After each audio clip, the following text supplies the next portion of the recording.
I review to you the Global Music Report showing how is the revenue growth, discuss the impact of social medias, artificial intelligence, and the best-selling record artists. Hi, my name is Henrique and I will show you how these informations can change your listening habits. Please subscribe. I'm posting videos every week about the best music and today we will look specific into the market. IFPI is the International Federation of Phonographic Industry, an organization that represents the record industry worldwide. Every year they release the Global Music Report, an overview of the world music market with insights and data analysis based on the year before.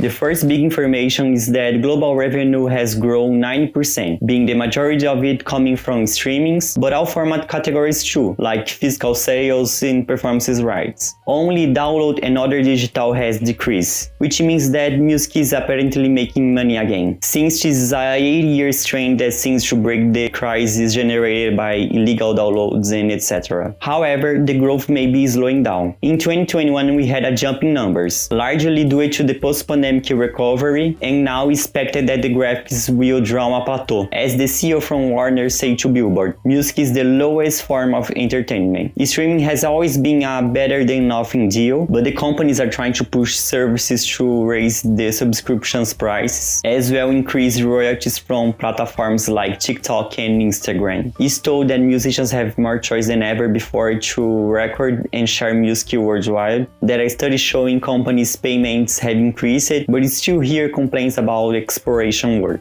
There are more royalty sources, recording and releasing is more accessible, but how money an artist is getting from their work? How much a label contract is a partnership, if that really exists? How many different acts we see topping the sales? And how much is required to be a musician today in the social media era? Is social networks the future of music? A lot of people, especially boomers, talk about how TikTok is destroying music and the common sense that you need a viral song on TikTok to be successful. But according to Nick Burgess from Parlophone UK, labels like his don't sign artists based on TikTok's success because the audience on that platform isn't the same who listen on the streamings and other medias. Having a viral song can help to attract the attention of companies, but without a proper team, you don't top the charts and sustain a career. Also, having huge followers doesn't mean that this person has a star quality. The potential a label thinks is important to invest, and there's much more behind the TikTok hits. Let's take Rima's Calm Down as example. Africa was the fastest growing market region, with South Africa and Nigeria as centers. And for many reasons, Afrobeat is a global genre. Rima is one of the biggest local names and has global distribution by Sony. His debut album is a success, and Calm Down became a viral song, a trendy on TikTok. Rima toured Europe, and the final blow was making a remix with Selena Gomez, an American global star related to Universal. So you have all these factors, but essentially a label with great connections, as always has been. The point is, you can listen some songs and say, oh, this is for TikTok, but the major hits is still made to be promoted in as many places as possible.